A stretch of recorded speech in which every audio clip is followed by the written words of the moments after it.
Hello दोस्तों, good morning to all of you. मैं विशाल जायसवाल आप सभी का अपने YouTube channel GS Kranti with Vishal में हार्दिक हार्दिक स्वागत है, अभिनंदन करता हूं।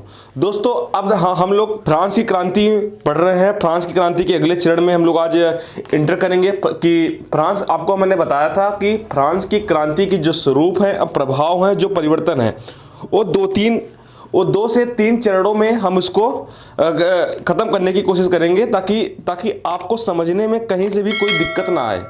इसलिए मैंने उस सारे परिवर्तन को, सारे क्रांति को एक चरणों में बांट के रख दिया। उस चरण के अनुसार अगर हम पढ़ रहे हैं तो ये मेरा दूसरा चरण होगा, क्योंकि पहले चरण में हम लोग आपको बता दिए हैं कि 1789 और 1792 के बीच क्या परिवर्तन हुए, किस प्रकार मध्य वर्ग ने रेडिकल चेंजेस को 60% दिया और रेडिकल चेंजेस और मध्यवर्गीय हितों को बीच संतुलन बनाया रखा। मध्यवर्गीय जो हित थे उसके बीच संतुलन बनाया रखा, ताकि जैसे कि संपत्ति के अधिकार को उन्होंने बनाए रखा, प्लस उन्होंने प्रजातंत्र को दरकिनार कर उन्होंने सीमित मताधिकार की बात रखने लगी। समझ रहे हैं ना? सीमित मताधिकार की बात रखी, ताकि उन्होंने आर्थिक सामाजिक समानता के वादा करने से वो दूर ही रहे, कि वो उसका वादा नहीं किए कि हम आर्थिक सामाजिक समानता की बात करेंगे। तो उन्होंने इसमें जो था कि जो प्रथम चरण था, संवैधानिक राजतंत्र की स्थापना का जो प्रथम चरण था, उसमें हम लोगों ने बास्तिल का पतन किस प्रकार से देखा कि बास्तिल के पतन के बाद निरंकुश राजतंत्र जो होता है वो अपना माथा टेक देता है। और दूसरा हम लोग सामंतवाद के पतन देखे, सामंतवाद किस प्रकार से पतन होता है, और जो पहले राजनीतिक रूप से पतन हुआ था, आर्थिक सामाजिक समानता के रूप में भी पतन होता है। फिर तीसरे चरण में हम लोग देखा कि संविधान लागू होता है। एक जो नेशनल असेंबली है वो संविधान लागू करती है, जिसमें बहुत सारे अधिकारों को दिया जाता है, लेकिन वो अधिकार ज़्यादातर मध्यवर्गीय हितों के अनुरूप ही दिखाई पड़ते हैं। ये तीसरा था। और उसके बाद उन्होंने कुछ और सारे परिवर्तन की जो हमने आपको बता दिए हैं कि, और एक जो सबसे महत्वपूर्ण था, उन्होंने नागरिक अधिकारों की घोषणा किया, और वो किस प्रकार से अतीत से भिन्न था, अतीत से पृथक था, और किस प्रकार से अतीत के नज़दीक दिखाई पड़ता है, अतीत से प्रेरित दिखाई पड़ता है। हम लोगों ने इन सारे बातों को एक अच्छे तरीके से डिस्कस किया, समझा और नोट्स बनाए, और उसके बाद हम लोगों ने इसका एक संक्षेप में ये भी समझा कि लिखा कि आखिर प्रथम चरण की उपलब्धियां क्या थीं, सीमाएं क्या थीं, कि इन्होंने वयस्क मताधिकार नहीं दिया, ये सीमाएं थीं। मजदूरों के लिए, उनके खान पान के लिए, उनको संगठन बनाने के लिए कोई आज़ादी नहीं दी। इसकी बात हम लोगों ने देखा। और इन सब बातों के बाद क्या होता है, आखिर क्या हो जाता है कि ये सारी चीज़ें चल रही थी, परिवर्तन का दूसरा चरण लागू हो जाता है कि इस बार क्या होता है, जो निम्न वर्ग है, आखिर दूसरा चरण में क्या होता है कि जो मजदूर किसान का नेतृत्व हो जाता है, निम्न वर्ग की नेतृत्व बढ़ जाता है, और मध्य वर्ग फिर से नीचे गिर जाता है। तो इसके क्या कारण थे, और ये वर्ग आया तो क्यों आया, इन्होंने क्या रेडिकल परिवर्तन किए, हम इसको देखने वाले हैं। फिर से क्या हो गया कि तृतीय चरण में फिर से मध्य वर्ग का नेतृत्व स्थापित हो जाता है, जो फिर आखिर ऐसा क्या हो गया। तो ये सारी बातों को हम एक एक करके आज समझने वाले हैं, लिखने वाले हैं, बनाने वाले हैं। समझ रहे हैं ना? तो हम लोग क्या पढ़ेंगे आज? फ्रांसीसी क्रांति का द्वितीय चरण। आप लोग हेडिंग डालिए, फ्रांसीसी क्रांति का द्वितीय चरण। फ्रांसीसी क्रांति का द्वितीय चरण जो 1792 ईस्वी से 1794 ईस्वी तक चलता है। 1792 ईस्वी से 1794 ईस्वी तक चलता है। दोस्तों बात ऐसी हो गई कि आपको मैंने कल भी बताया था, जो ये मध्य वर्ग लोग थे, ये लोग, इसका तात्कालिक कारण क्या हुआ परिवर्तन का सबसे तात्कालिक कारण क्या हुआ कि जो ये मध्य वर्ग की असेंबली थी, इनका संविधान सभा था, इस संविधान सभा में जो कानून, उस संविधान सभा के बाद जो कानून बनने लगे, तो उस कानून में एक बिल पारित हुआ। उस बिल में ये कहा गया कि जो संविधान सभा के सदस्य हैं वो विधानमंडल के सदस्य नहीं हो सकते। जब ये बात आई, जब ये बात निम्न वर्ग के लोगों को पता चली कि संविधान सभा में तो निम्न वर्ग और मध्य वर्ग दोनों लोग थे, लेकिन लेकिन आपको मैंने बता चुका, अगर आप इंटरलिंकिंग करके समझ सकें कि सीमित मताधिकार की बात की मध्य वर्गों ने जब सीमित मताधिकार की बात की, तो ये बेचारे, ये जो निम्न वर्ग हैं, दबे कुचले लोग हैं, किसान मजदूर हैं, अब इनकी भूमिका विधानमंडल में तो नहीं हो पाएगी। संविधान सभा में इनकी भूमिका थी, संविधान सभा के सदस्य विधानमंडल के सदस्य नहीं बन सकते। ये बिल पारित हुआ। जब ये दिक्कत आई तो इनको, जो निम्न वर्ग लोग थे, ये लोग सोचे कि सीधा सीधा हमें तो बहिष्कार किया जा रहा है, हमको तो एंट्री नहीं दिया जा रहा है। जब विधानमंडल में इनको एंट्री नहीं मिलेगी तो जो भी कानून पारित होंगे, जो भी नियम कानून बनेंगे, वो किनके अनुरूप बनेंगे? मध्यवर्ग के अनुरूप बनेंगे, स्वाभाविक सी बात है। तो इसीलिए इन्होंने सोचे, कहा कि ये जो चीज़ें हैं, ये जो संसदीय प्रणाली है, जो यहाँ पर नियम कानून बन रहे हैं, ये मध्य वर्गों के हितों के अनुरूप है, ये निम्न वर्ग के हितों के अनुरूप बिल्कुल नहीं है। तो इसी के कारण क्या होता है, इनके अंदर एक उत्कंठा उत्पन्न होती है और ये परिवर्तन की मांग करते हैं और दिक्कत पैदा हो जाती है। दूसरा कारण ये था कि इनको ये विश्वास हो गया था कि जो ये परिवर्तन हो रहे हैं, जो भी चीज़ें हो रही हैं, ये हमारे अनुरूप नहीं हो रही हैं, तो इसलिए इन्होंने फिर से ये चीज़ें परिवर्तन की मांग कर ली। और उसी दौरान क्या होता है कि एक दो क्लब थे, दो दल थे, जैकोबियन। आप इतिहास अगर पढ़े होंगे, इतिहास में दिलचस्पी होती होगी, आप जैकोबियन क्लब के बारे में जरूर सुने होंगे। जो जैकोबियन क्लब, जो टीपू सुल्तान उसका जैकोबियन क्लब का सदस्य हुआ करता था ना, टीपू सुल्तान। इसी जैकोबियन क्लब के सदस्यता होने के कारण ही जो ब्रिटेन के लोग थे, टीपू सुल्तान से क्षुब्ध हो गए थे और उनको परेशान हो गए थे, जिसके कारण टीपू सुल्तान और ब्रिटेन का युद्ध भी होता है। तो ये तो हम आगे पढ़ेंगे, इसको समझाएंगे ही। लेकिन ये जैकोबियन क्लब और जीरोदिस्त नामक दो क्लब की स्थापना होती है। जैकोबियन क्लब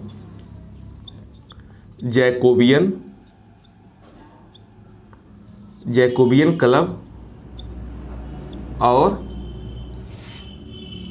जीरोदिस्त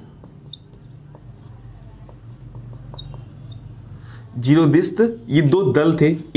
ये दो दल जो उग्र सुधार के समर्थक थे। इसी समय क्या होता है कि ये जैकोबियन क्लब के ये दो सदस्य थे, जैकोबियन क्लब और जीरोदिस्त नामक ये दो दल थे। ये उग्र सुधार की सीधा मांग करते थे और इन्हीं सब कारकों के कारण फिर आगे चलकर यही जैकोबियन क्लब और जीरोदिस्त क्लब ने क्या नाम है, आगे चलकर सत्ता को पलट देते हैं। सत्ता को, यहाँ का जो परिवर्तन का है, जो मध्यवर्गीय सत्ता थी, इसको पलट करके वहाँ के जो राजा थे, वहाँ के जो राजा रानी थे, उनको मारकर सत्ता पलट करके निम्न वर्ग की सत्ता को स्थापित कर देते हैं। तो और फिर जैकोबियन के द्वारा, फिर अभी जब इनको मार दिया गया तो जैकोबियन के द्वारा एक संविधान लाया गया। फिर इनके द्वारा क्या होता कि जो ये निम्न वर्ग थे, इनकी जो परिवर्तन था मूल परिवर्तनवादी थे। ये पूरे रेडिकल चेंजेज के बारे में बात करते थे और इन्होंने जो संविधान लाया उसमें पूरा रेडिकल चेंजेज लाया। उन्होंने वयस्क मताधिकार की बात की, साख राशनिंग के जरिए कम कीमत पर ये कम मूल्य पर अनाज खरीदते और कम मूल्य पर अनाज गरीब लोगों को बांट देते। तो कम मूल्य पर अनाज बांट देते, वयस्क मताधिकार ला देते। और इन्होंने सबसे इनकी बड़ी विशेषता थी, इन्होंने इस समय क्या नाम है, जो एक वर्तमान समय में पोर्टफोलियो सिस्टम चलता है कि कैबिनेट के अलग अलग मंत्रालय की अलग अलग समितियां बनती हैं। तो इन्होंने सर्वप्रथम एक नया चीज लाया कि सभी कार्यों के लिए एक अलग समिति होगी, एक अलग मंत्रालय होगा। उस तरीके से इन्होंने ये कार्य करना शुरू किया। और जिसकी इनकी चौथी बात थी कि ये अपने आप को शक्तिशाली बनाने के लिए इन्होंने सेना का स्वरूप ही बदल दिया। इन्होंने सेना को एक नागरिक अवधारणा से जोड़ दिया, नागरिक सेवा से जोड़ दिया, जो आगे चलकर हम देखेंगे फ्रांस अगर फ्रांस इतना शक्तिशाली बनता है, फ्रांस में इतनी सारी शक्तियां अगर आती हैं, आगे जो जितने भी विश्व युद्ध होते हैं उसकी महत्वपूर्ण भूमिका बनती है। इसके जस्ट आगे नेपोलियन बोनापार्ट भी इसी नागरिक सेवा के जरिए अत्यधिक लाखों सेनाओं में शामिल कर देता है। नागरिक सेवा का मतलब सीधा से होता है दोस्त कि इस देश के प्रत्येक नागरिक को इतना साल सेना में सेवा देना इंपॉर्टेंट है। तो अगर ये चीज हो जाएगी तो देश का हर व्यक्ति सेना है, देश के हर व्यक्ति सैनिक है, तो उस जनसंख्या पूरा समझ लो उस देश की सारी जनसंख्या सैनिक है, एक प्रकार की अगर हम इसको उदाहरण समझे तो एक नागरिक सेवा को अवधारणा रखी, जिसके साथ साथ ये सैन्य शक्ति में भी बहुत मजबूत हो गया। समझ रहे हो ना। तो इन्हीं सदस्यों में तो फिर आगे क्या होता है, फिर जो नव स्थापित जब ये इनका नया संविधान बना, फिर नया चीज़ें डेवलप हुई, तो जो नव स्थापित ये असेंबली थी, नव स्थापित असेंबली ये चाहती थी कि जो रेडिकल चेंजेस हो रहे हैं, ये जो राजा थे इसको राजा को हटाना चाहती थी, जो तत्कालीन समय में राजा थे ना, तत्कालीन समय राजा थे। तो ये क्या हुआ कि राजा को हटाने के लिए इन्होंने कुछ लोग राजा के समर्थक थे, कुछ लोग जो ये थे जैकोबियन और जीरोदिस्ट, ये चाहते थे कि ये इसके विरोधी थे, ये रेडिकल चेंजेस की बात करते थे। तो इसी समय दक्षिण पंथ और वाम पंथ की भी दक्षिण पंथ वाम पंथ हम लोग सुने होंगे कि जो वाम पंथ है ये उग्र सुधार की बात करता है, और वहीं पर दक्षिण पंथ जो है ये नॉर्मल मतलब कि अनुदारवादी परंपरावादी बातें करते हैं। तो ये जो जैकोबियन क्लब के लोग थे, जीरोदिस्ट क्लब के लोग थे, ये लोग सोचते थे कि उग्र सुधार हो, अभी सोचते थे कि कैसे हो। तो उसी समय देखो जो यूरोप था, यूरोप अभी भी बहुत पिछड़ा हुआ था यूरोप, लेकिन फ्रांस जो था तत्कालीन समय में फ्रांस अपने विचारों से, अपने क्रांति के जरिए बहुत सारा परिवर्तन आ चुका था, तो जो यूरोप से बहुत आगे था। तो उसी समय ये लोग सोचे, जो जैकोबियन क्लब के लोग सोचे जीरोदिस्ट, कि अब यूरोप का संगठन बनने लगा। किसके खिलाफ? फ्रांस के खिलाफ, फ्रांस के राजा बुर्बो वंश के खिलाफ। बुर्बो वंश आपको बता शुरू में कि बुर्बो वंश फ्रांस में था, हैब्सबर्ग और जर्मनी में था ना। तो बुर्बो वंश के जो खिलाफ था, बुर्बो वंश के खिलाफ ये एक संगठन बनने लगी सारे यूरोप के। उसका नेतृत्व कौन करने लगा? ऑस्ट्रिया।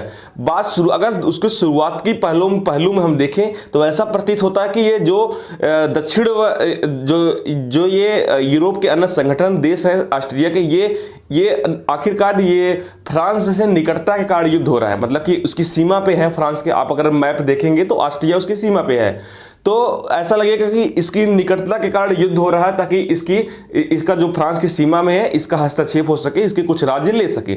लेकिन अगर हम इसको सूक्ष्म दृष्टि से न देखकर इसके अगर विस्तार पूर्वक एक अच्छी दृष्टि से देखें, अगर सूक्ष्म दृष्टि से अगर बढ़िया से देखें तो हमें ये प्रतीत होता है ये कोई ये निकटता का युद्ध नहीं था, विचारों का युद्ध था। क्योंकि आज भी हैब्सबर्ग, ये ऑस्ट्रिया का जो साम्राज्य था, जो यूरोप के अन्य राज्य थे, ये सोच रहे थे अगर फ्रांस में इस प्रकार से परिवर्तन को नहीं रोका गया तो ये जो परिवर्तन है, ये जो मांगे हैं, ये फ्रांस में न रहकर पूरे यूरोप में फैल जाएगी। आपको मैंने बताया था कि जो ये फ्रांस का परिवर्तन है, फ्रांस की क्रांति है, ये विश्वव्यापी क्रांति है। जब ये भारत के राजा राम मोहन राय को, टीपू सुल्तान को और दक्षिण अमेरिका के साइमन बोलीवर को अगर ये अब अपने प्रवाह में ले सकती है, अपने प्रभाव में ले सकती है, तो यूरोप में नहीं ले पाएगी। तो इनके अंदर ये बातें थी, डर था कहीं ये परिवर्तन सारी बातें ये अन्य क्षेत्रों में ना फैल जाए, तो इनके अंदर ये डर था। इसलिए सभी लोगों ने संगठन बनाकर ऑस्ट्रिया के नेतृत्व में फ्रांस से युद्ध लड़ने लगे। अब ये लोग क्या चाहते थे? अब जो जैकोबियन क्लब के लोग थे, जीरोदिस्ट क्लब के लोग थे, ये और जो राजा के समर्थक थे, ये दोनों लोग चाहते थे कि युद्ध हो जाए। अब लेकिन दोनों लोग की जो महत्वाकांक्षा थी, दोनों लोग की सोच थी, ये अलग थी। ये क्या जैकोबियन क्लब और जीरोदिस्ट क्लब सोचते थे कि अगर युद्ध हो जाएगा तो ये राजा पराजित हो जाएगा और सत्ता खत्म हो जाएगा ना, बुर्बो वंश खत्म हो जाएगा। लेकिन और वहीं पर जो राजा का समर्थक था, ये सोचते थे कि इतना मजबूत हम हैं, अगर ये इन यूरोपीय संगठनों को अगर हरा देगा हमारा राजा, मतलब ये फ्रांस अगर हरा देगा, तो क्या नाम है कि इसकी शक्ति और मजबूत हो जाएगी और शक्तिशाली राज्य हो जाएगा। तो दोनों लोग में ये चीजें रहती रही। फिर आगे चलकर क्या हुआ? आगे चलकर ये युद्ध होता है। इस युद्ध में फ्रांस का पराजय हो जाता है, बुर्बो वंश का पराजय हो जाता है। तो जब पराजय होने के पश्चात ही जैकोबियन और जीनोदिस्ट अपना तत्कालीन रूप से तख्ता पलट देते हैं। तख्ता पलट करके इसकी स्थापना कर देते हैं, किसका, निम्न वर्ग के नेतृत्व में फ्रांस का शासन प्रणाली चालू हो जाता है।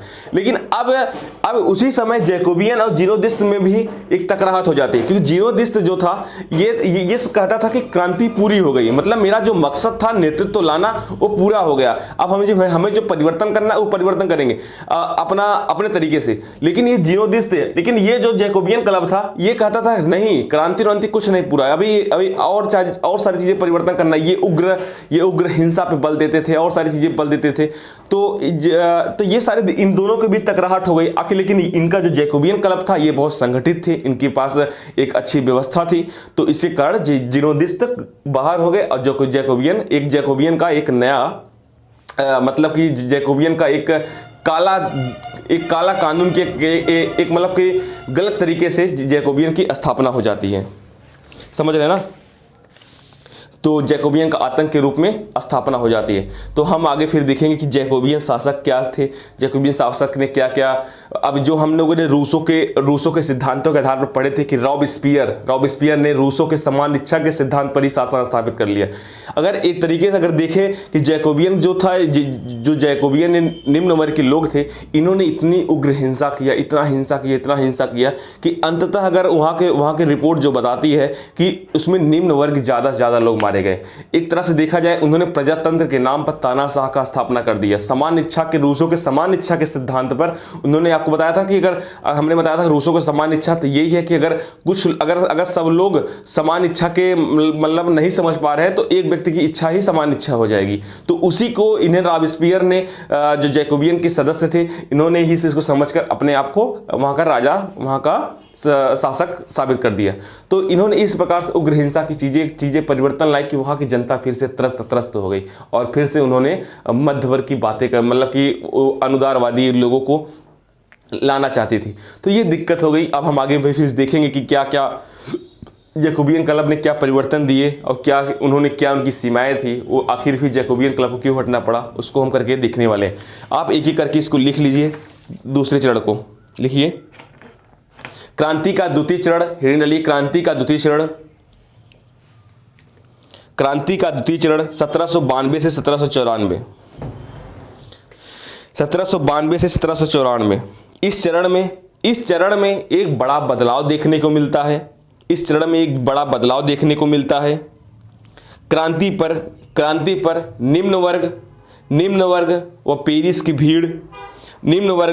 की भीड़ का अस्तित्व दिखाई पड़ता है। क्रांति पर पेरिस की भीड़ का अस्तित्व दिखाई पड़ता है। मध्य वर्ग हाशिए पर चला गया। हाशिए मतलब क्या होता है, नीचे चला गया, उसका अस्तित्व कम हो गया, हाशिए पर चला गया। इसलिए इस काल में क्रांति के स्वरूप में एक बड़ा बदलाव देखने को मिलता है। क्रांति के स्वरूप में एक बड़ा बदलाव देखा गया। एक तरफ जहां क्रांति समाजवादी परिवर्तन की दिशा में मुड़ गई, वहीं दूसरी तरफ क्रांति उग्र व हिंसक भी हो गई।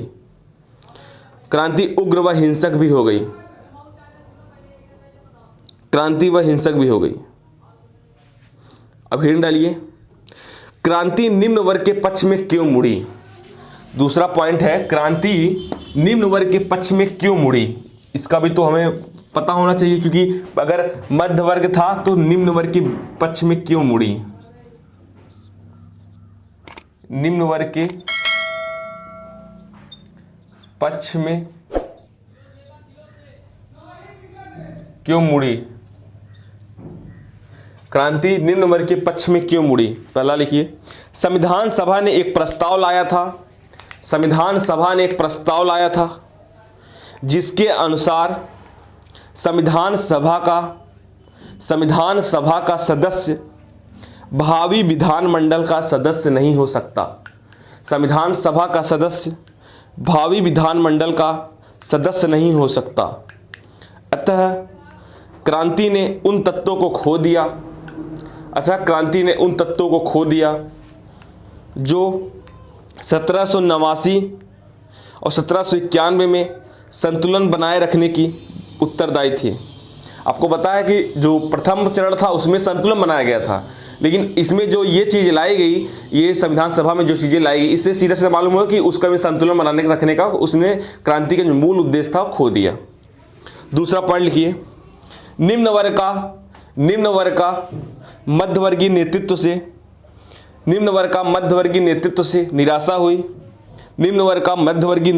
निराशा हुई थी, क्योंकि उनके पक्ष में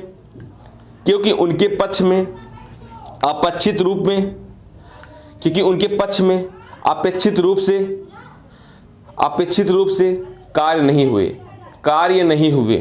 पॉइंट नंबर 3,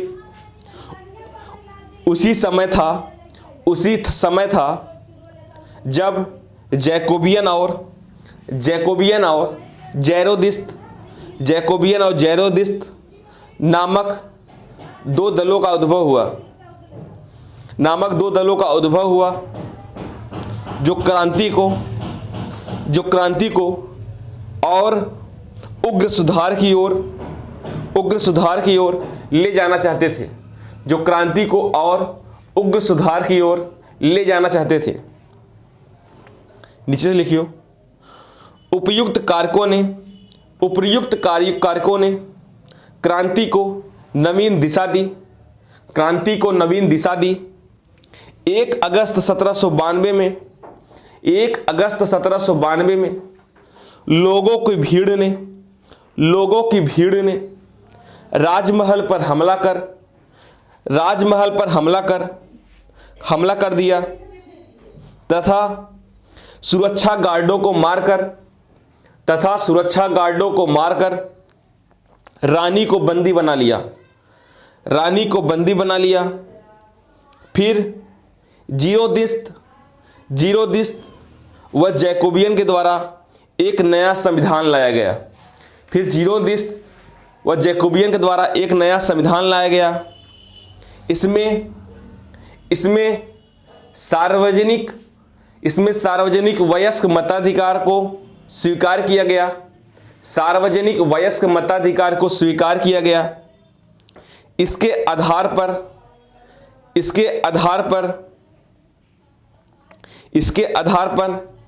एक सदन वाली विधानमंडल का गठन किया गया। इसे नेशनल कन्वेंशन का नाम दिया गया।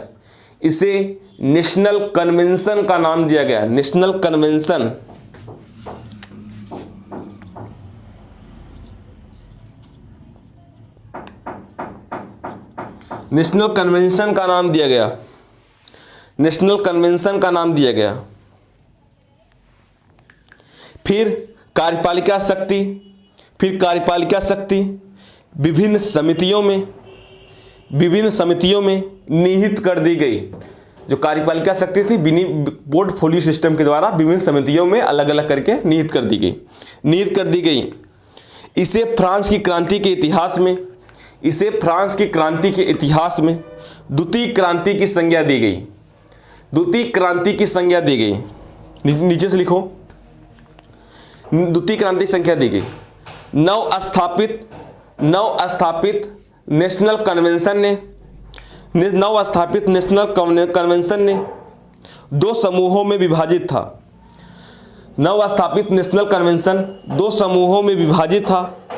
सर्वाधिक संख्या रेडिकल की थी।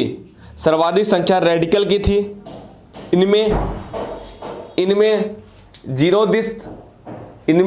जीरोदिस्त व जैकोबियन थे। यह फ्रांस में उग्र सुधार लाना चाहते थे तथा फ्रांस में एक गणतंत्र की स्थापना करना चाहते थे। वहीं दूसरा समूह राजा का पक्षधर था।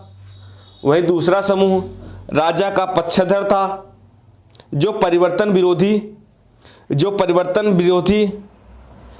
और राजतंत्र की शक्ति स्थापित करना चाहता था।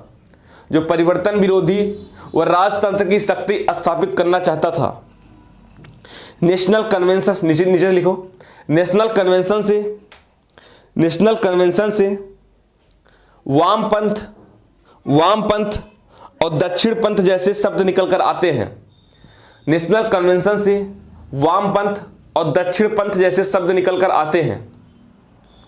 यह महज एक संयोग था। यह महज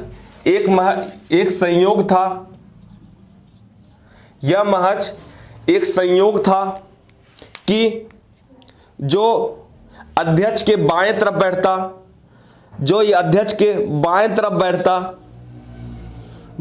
बैठते वे जीरोदिस्त व जैकोबियन थे। जो उग्र परिवर्तन की मांग करते थे, जो उग्र परिवर्तन की मांग कर रहे थे, जबकि दाएं दिशा में बैठने वाले राजा के पक्षधर थे, जो परंपरा को पुनर्स्थापित करना चाहते थे।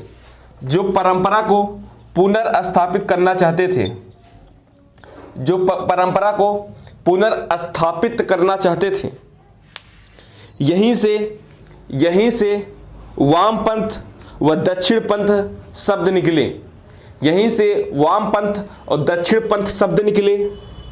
वामपंथ ऐसे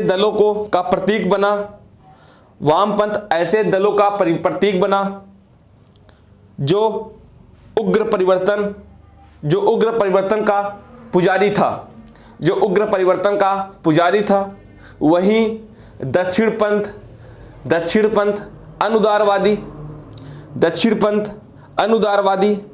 परंपरावादी पक्षों का पुजारी था। अब नीचे लिखो, विधानमंडल में दोनों गुट फ्रांस और शेष यूरोप में युद्ध को प्रोत्साहन दे रहे थे।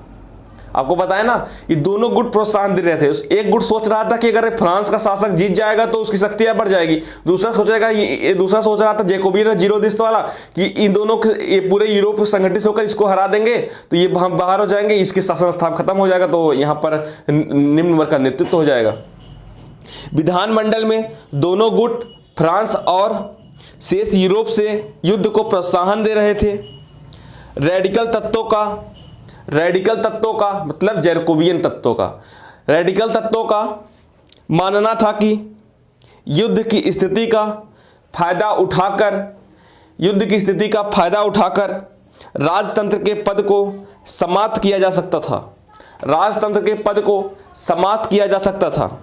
वहीं राजा पक्षधरों को का मानना था कि युद्ध के माध्यम से राजा की शक्ति को पुनर्स्थापित किया जा सकता है। वहीं राजा पक्षधरों का मानना था कि युद्ध के जरिए राजा की शक्ति को पुनर्स्थापित किया जा सकता था। अतः अंत में फ्रांस और यूरोप के बीच युद्ध छिड़ गया और ऑस्ट्रिया के नेतृत्व में यूरोपीय देशों ने फ्रांस के विरुद्ध एक गठबंधन बनाया। वैसे तो ऊपरी स्तर पर देखने पर यह प्रतीत होता है कि यह युद्ध ऑस्ट्रिया और फ्रांस के सीमा की निकटता के कारण हुआ है। ऊपरी स्तर पर देखने पर यह प्रतीत होता है कि यह युद्ध फ्रांस और ऑस्ट्रिया के सीमा के निकटता के कारण हुआ है, परंतु सूक्ष्म परंतु सूक्ष्म दृष्टि से परीक्षण करने पर यह ज्ञात होता है कि यह युद्ध सीमाओं का युद्ध न होकर विचारों का युद्ध था, विचारधाराओं का संघर्ष था। यह युद्ध नए यूरोप व पुराने यूरोप के बीच युद्ध था, क्योंकि क्रांति के साथ साथ फ्रांस की विचारधारा का स्तर यूरोप से कहीं आगे निकल चुका था।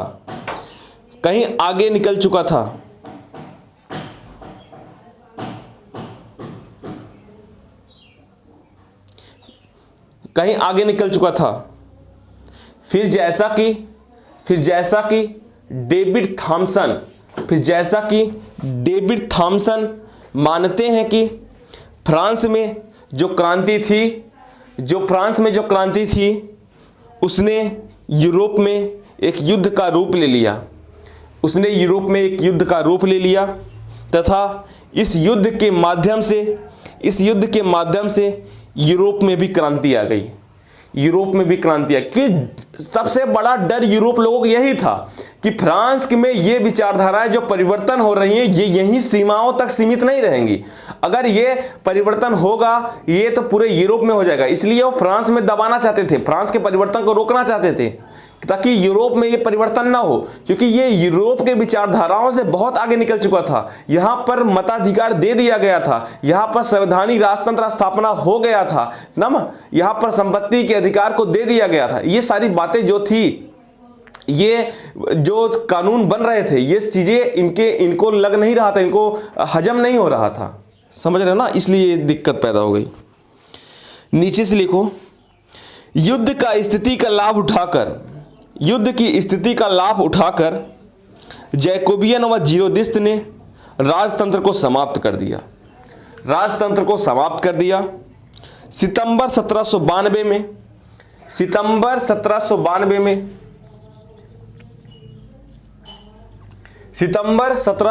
में गणतंत्र की स्थापना कर दी गई। अब जैकोबियन और जीरोदिस्त के बीच मतभेद उभर कर भी सामने आया, क्योंकि जीरोदिस्त का मानना था कि क्रांति का लक्ष्य पूरा हो गया। वहीं जैकोबियन क्रांति को और आगे ले जाना चाहते थे। जो जैकोबियन लोग थे सोचते थे नहीं यार, हम पूरे यहाँ तक ये परिवर्तन लाएंगे और क्षेत्रों तक लाएंगे और जो यूरोप के बाहर, फ्रांस के बाहर क्षेत्र है वहाँ पर परिवर्तन लाएंगे। इनकी मतलब की मंशा बहुत ज़्यादा थी। और जो जीरोदिस्त लोग थे ये कहते थे हो गया यार, ठीक है जो हो गया, मेरा जो क्रांति का लक्ष्य था, नेतृत्व लाना था, ये सारी चीज़ें हो गई, बस खत्म करो। इसलिए इनको बीच मतभेद हो गया ना, आगे ले जाना चाहते थे। जैकोबियन जीरोदिस्त थे, जीरोदिस्त के तुलना में ज़्यादा संगठित थे। अब वह जीरोदिस्त को रास्ते से हटाकर विधानमंडल पर कब्जा कर लिया। फिर जून 1793 में उस शासन व्यवस्था की स्थापना हुई जिसे जैकोबियन का आतंक का शासन कहा जाता है। इसे जैकोबियन के आतंक का शासन कहा जाता है। अब नीचे से हेडिंग डालो, जैकोबियन दल था, जैकोबियन का शासक। यह जून 1793 से जून 1794 ईस्वी तक स्थापित रहा।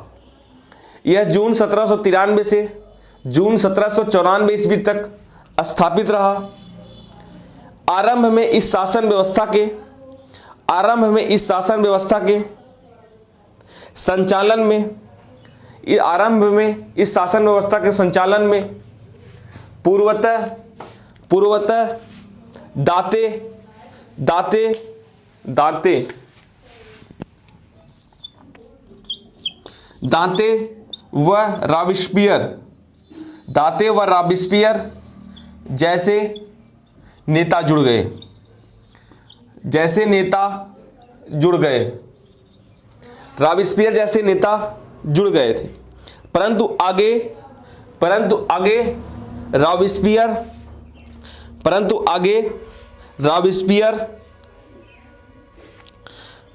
आगे रॉबिस्पियर ने अपने अन्य सहकर्मियों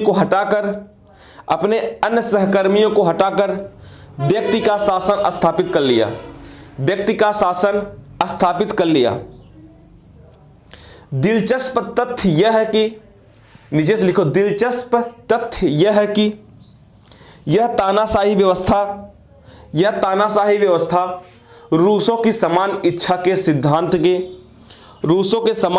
सिद्धांत के अवधारणा पर आधारित थी।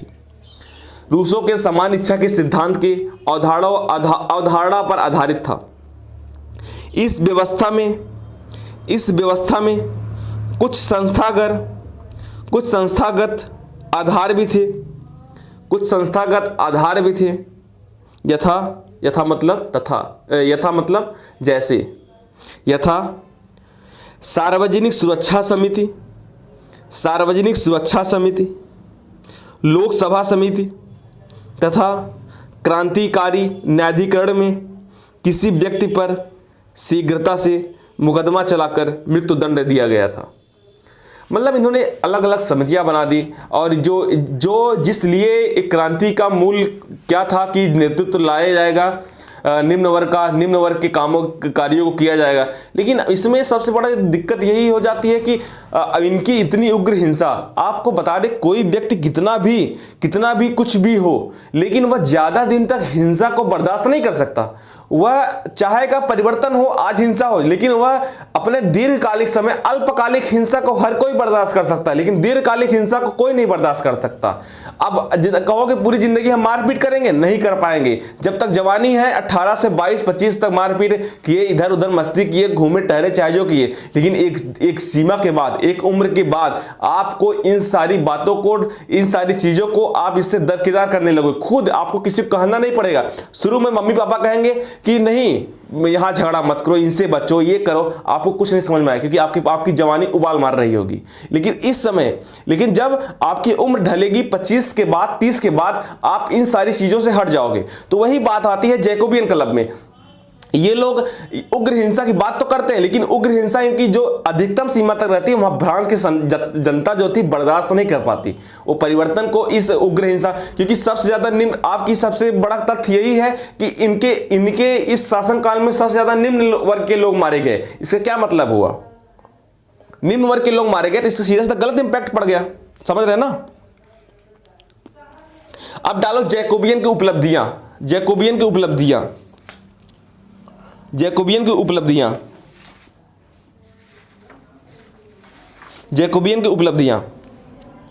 इसने एक गणतंत्रवादी व्यवस्था का संचालन किया।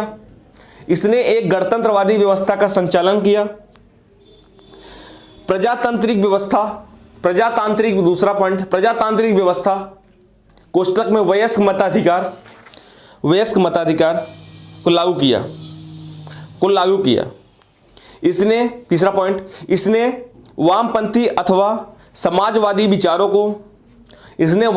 व समाजवादी विचारों को प्रोत्साहन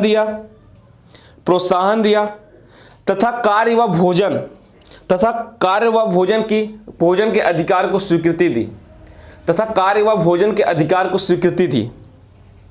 तथा राशनिंग पद्धति के माध्यम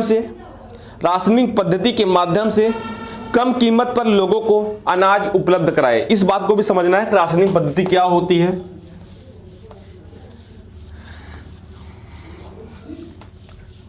इसने राशनिंग पद्धति के माध्यम से कम कीमत पर लोगों को अनाज दिए। राशनिंग पद्धति क्या होती है दोस्त? राशनिंग पद्धति का मतलब यह होता है कि राशनिंग पद्धति के जरिए मतलब कि इसे कि कुछ लोगों से कम कीमत पर, जैसे मान लो ये किसान है, ये दस्तकार है, ये किसान है, ये दस्तकार है, ये मजदूर है।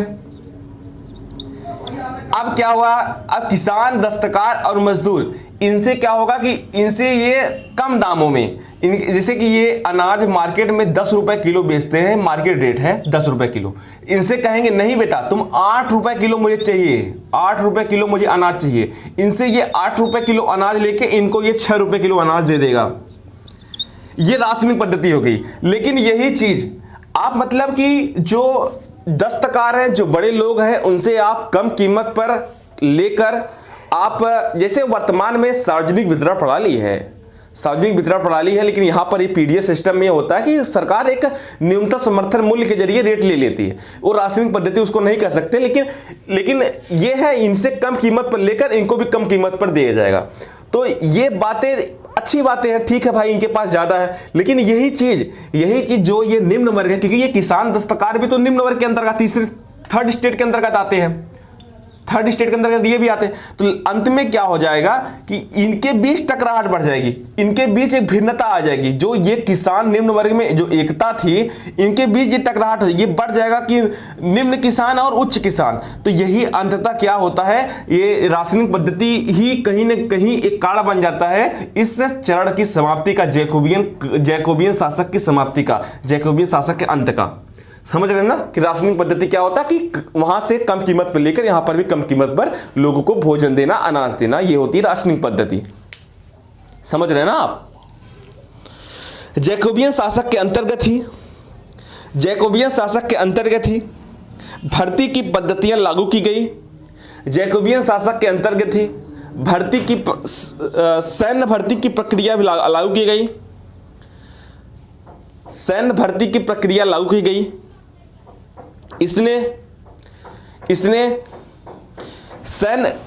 सैन्य व्यवस्था के स्वरूप को ही बदल दिया, इसने सैन्य व्यवस्था के स्वरूप को ही बदल दिया, क्योंकि अब नागरिक सेवा की अवधारणा आ गई। नागरिक सेवा की अवधारणा मतलब इसने वही बताया आपको ना कि इन्होंने सभी लोगों को बोला सबको सेना में आना ही है, सबको सेना में कुछ दिन, कुछ महीने, कुछ साल सेवा देनी है। इससे क्या हुआ कि इनका जो पूरी जनसंख्या सैनिक हो गई, तो इसी के बल पर ये आगे तक ही शासन चलता रहा। बहुत मतलब जो भी शासक आया, नेपोलियन बोनापार्ट भी आया, वो भी उसने भी नागरिक सेवा को मान्यता दी और नागरिक सेवा के जरिए ही वो भी अपनी सैन्य शक्ति को बढ़ा लिया ना। इनकी सीमाएं क्या थी, सीमाएं लिख लीजिए, इनका डेमेरिट क्या था, सीमाएं, इनकी सीमाएं क्या थी, इनकी सीमाएं क्या थी। सीमाएं वही थी, अत्यधिक हिंसा, पढ़ लिखिए, अत्यधिक हिंसा का प्रयोग हुआ। इस काल में फ्रांस की क्रांति को खूनी चेहरा अवस्थित हो गया। इस काल में फ्रांस की क्रांति को खूनी चेहरा अवस्थित हो गया। विश्व के अनेक बुद्धिजीवी इस क्रांति से अपना समर्थन वापस ले लिया, इस क्रांति से अपना समर्थन वापस ले लिया। पॉइंट नंबर 2, इसका एक दुखद पहलू यह है कि यह निम्न वर्ग के नाम पर स्थापित हुआ था, यह निम्न वर्ग के नाम पर स्थापित हुआ था, परंतु इस शासन व्यवस्था में सबसे ज़्यादा निम्न वर्ग के लोग ही मारे गए, परंतु इस व्यवस्था में सबसे ज़्यादा निम्न वर्ग के लोग ही मारे गए। पॉइंट नंबर 3, आतंक के इस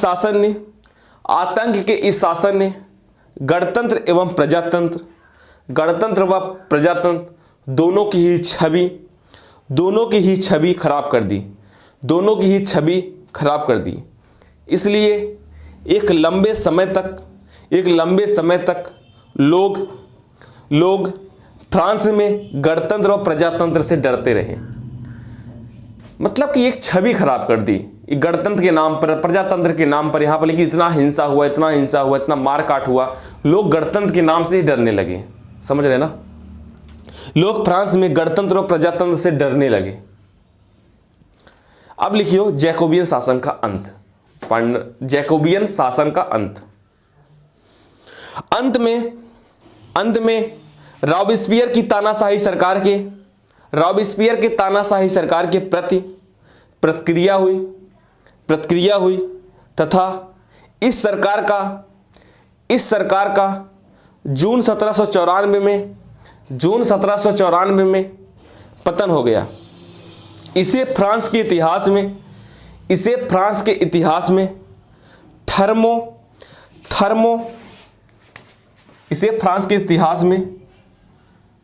थर्मोटोरियन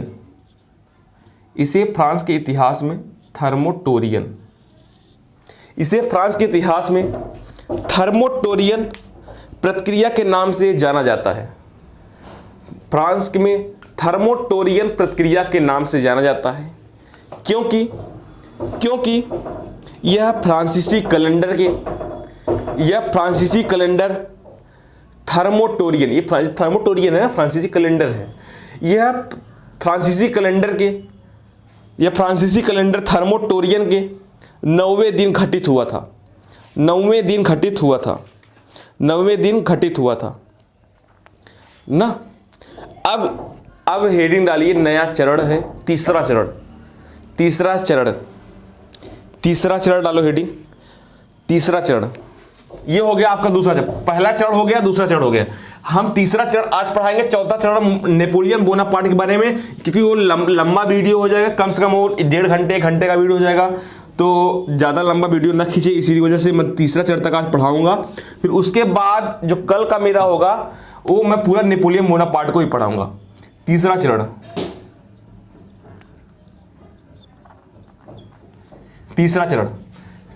डालो हेडी। तीसरा चरण उदार गणतंत्रवाद का चरण। एक बार फिर से निम्न वर्ग से मध्य वर्ग में नेतृत्व आ जाएगा जिगजैग तरीके से। उदार गणतंत्रवाद का चरण,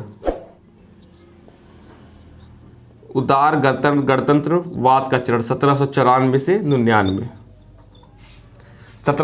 99। उदार गणतंत्रवाद का चरण। इसमें आप पहला हेडिंग डालिए, क्रांति निम्न वर्ग के हाथ से खिसक कर। आपको जब जो चीजें परिवर्तन हो रही तो आपको पता होना चाहिए क्रांति यहां से क्यों आई, उसके बारे में आपको पॉइंट पता होना चाहिए। क्रांति निम्न वर्ग के, आपको ये कभी भी क्वेश्चन देगा, ये प्रथम चरण, दूसरा चरण, तीसरा चरण, ये सारे चरणों को 200 शब्दों में समेट कर थोड़ा थोड़ा सा कैसे कैसे परिवर्तन हुआ आप ऐसे से लिखना होगा। आप सारे पॉइंट थोड़ी लिखने होंगे। क्रांति निम्न वर्ग के हाथों से निकलकर एक बार फिर मध्य वर्ग के हाथों में आ गई। हेडिंग डालो, क्रांति निम्न वर्ग के हाथों से निकलकर एक बार फिर से मध्य वर्ग के हाथों में आ गई। ऐसा क्यों? पहला लिखिए, हेडिंग डालिए। हेडिंग पढ़ गया ना, पहला पॉइंट। इतिहास के इस मोड़ पर निम्न वर्ग इतना संगठित नहीं था। इतिहास के इस मोड़ पर निम्न वर्ग इतना संगठित नहीं था। ऐसा औद्योगिक क्रांति के पश्चात ही हो पाया। दूसरा पॉइंट, जैकोबियन काल में अनाज के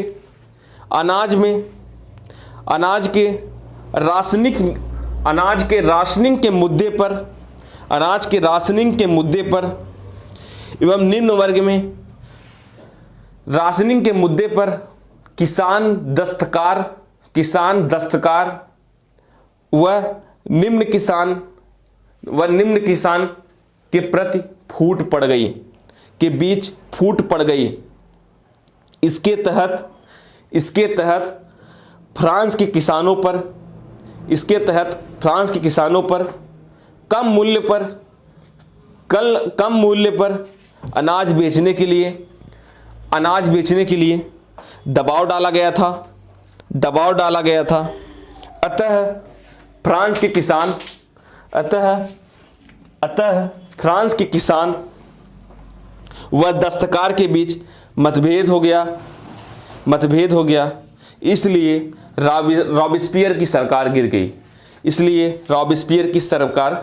गई। तो अब ये निम्न वर्ग से मध्य वर्ग के चरण में आ जाता है। तो इसमें क्या होता है, इस चरण का सबसे मुख्य विशेषता होती है जो शासन प्रणाली होती है ना, ये शासन प्रणाली 5 डायरेक्टरों के बीच बढ़ जाती है। 1 2 3 4 5। ये शासन प्रणाली 5 डायरेक्टर के बीच बढ़ जाती है। जो इस काल में क्या होता है कि जो शासक जो होगा, कोई एक शासक नहीं होगा, 5 डायरेक्टर रहेंगे, उनके आधार पर निर्णय लिया जाएगा, 5 लोग मिलकर करेंगे। लेकिन यार अभी सोचो, अगर देश के प्रधानमंत्री हमारे मोदी जी को भी बना दिया जाए और राहुल गांधी जी को बना दिया जाए, जो कभी संभव तो लगता नहीं है कि राहुल गांधी बनेंगे, राहुल गांधी को भी बना दिया जाए और मोदी जी को भी बना दिया जाए, मुलायम सिंह यादव को बना दिया जाए, मायावती को बना दिया जाए और पश्चिम बंगाल की बहन जी को बना दिया जाए, बुआ जी को ना, बहन जी क्या कहते हैं, उनको बना दिया जाए। अगर इन 5 लोगों को गद्दी बैठा दिया जाए और ये 5 लोग हो जाए देश के प्रधानमंत्री, एक देश के 5 प्रधानमंत्री, अब तुम ही बताओ इस शासन प्रणाली में क्या भारत देश सही तरीके से चल पाएगा? सही तरीके से चल पाएगा? कभी नहीं चल पाएगा, क्योंकि सबकी विचारधाराएं अलग हैं, सबकी विचारधाराएं अलग है, सबकी चीजें अलग है, सबका अलग अलग नेतृत्व रहेगा। अब एक कुर्सी पे 5 व्यक्ति बैठेगा तो कैसे काम चलेगा? एक व्यक्ति बैठेगा तो समझ में आता है कि अगर उसके नेतृत्व में सारा काम हो। यहाँ पर 5 डायरेक्टरों की चीजें चलेगी, तो ये जो शासन प्रणाली थी ये छत बिछत हो गई। मतलब कि ये इनकी सोच थी कि इनकी सोच थी एक प्रकार की, हम ऐसा व्यवस्था, पोर्टफोलियो व्यवस्था रख रहे हैं, सभी लोगों को मत से एक संसद बना के काम कर रहे हैं। लेकिन ऐसी व्यवस्था का क्या होता है कि एक नेतृत्व होना चाहिए, एक मेन व्यक्ति होना चाहिए जो सामने रहे। तो ये दिक्कत पैदा हो गई इनकी डायरेक्टरी व्यवस्था में, जो आगे चलकर इनका भी मतलब कि फ्रांस की जनता ने इनको भी स्वीकार नहीं किया और आगे चलकर नेपोलियन बोनापार्ट इसका फायदा उठाकर इनका भी तख्ता पलट कर देता है और नेपोलियन बोनापार्ट की स्थापना हो जाती है। मतलब उसकी सैन्य शक्ति के जरिए, क्योंकि वो सैनिक था तो उसने इस पूरे व्यवस्था को एक दूसरे दिशा में मोड़ दिया। साम्राज्यवादी गौरव, एक इसे भी कहते हैं तरीके मैं पाकिस्तान के इस क्षेत्र को विजय कर लिया, मतलब एक अंदर से राष्ट्रवाद की भावना की उत्पत्ति होने लगी फ्रांस की जनता में। तो फ्रांस की जनता तो नेपोलियन बोनापार्ट को ही अपना नेता मान के इनको हटा दिया था। तो तीसरा चरण कुछ बहुत ज्यादा कुछ नहीं है, उसमें बहुत ज्यादा परिवर्तन नहीं हुए, थोड़ा सा है, उसको लिख लीजिए आप। लिखिए, अब मध्यवर्ग के हाथों में क्रांति का नेतृत्व आ गया। अब मध्यवर्ग के हाथों में क्रांति का नेतृत्व आ गया तो व्यवस्था में परिवर्तन होना स्वाभाविक था। अतः शीघ्र ही एक नया संविधान लाया गया तथा इसके आधार पर द्विसदनीय व्यवस्थापिका की स्थापना की गई और कार्यपालिका शक्ति 5 डायरेक्टरों में निहित कर दी गई तथा मताधिकार को एक बार फिर से सीमित कर दिया गया। मताधिकार को एक बार फिर से सीमित कर दिया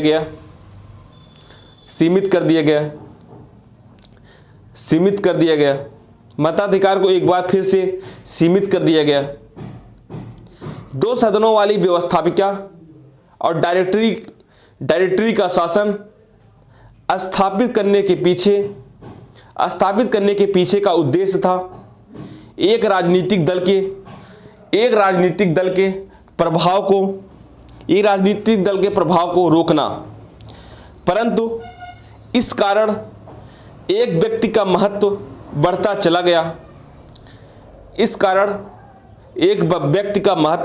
चला गया और उस व्यक्ति का नाम था नेपोलियन बोनापार्ट। देखो, ये जब बताए ना यार कि मुलायम भी हो जाएंगे प्रधानमंत्री, मोदी जी भी हो जाएंगे प्रधानमंत्री और राहुल गांधी भैया भी प्रधानमंत्री, अखिलेश यादव भी प्रधानमंत्री। जब 5 लोग प्रधानमंत्री हो जाएंगे अलग अलग राजनीतिक दलों के, तो देश क्या चलेगा? कुछ नहीं चलेगा, बर्बाद हो जाएगा। तो वही चीज थी, ये लोग आपस में इनके विचारों का सामंजस्य नहीं बन पाता, कोई नियम कानून ही नहीं बन पाते, देश छत बिछत हो जाता और उसी का फायदा उठाता है नेपोलियन बोनापार्ट। अगले चरण में हम नेपोलियन बोनापार्ट को डिटेल में पढ़ने वाले हैं। That's all, thank you very much. आप सिर्फ मेरे YouTube channel GS Kranti with विशाल को सब्सक्राइब कीजिए, बेल आइकन का बटन दबाइए ताकि मेरे द्वारा पढ़ाया गया वीडियो आपके पास जल्द से जल्द पहुंचे, नोटिफिकेशन पहुंचे। That's all, thank you very much.